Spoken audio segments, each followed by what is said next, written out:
Hi everybody, today we will talk about how to fix Sketchbook app. You will click on settings.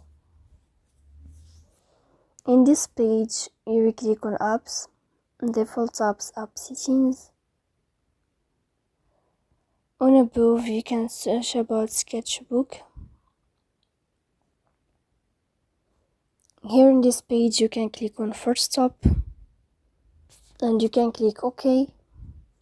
Then you can go to storage. Here you can click clear cache or clear cache, and then you can go to Play Store. You will search about Sketchbook,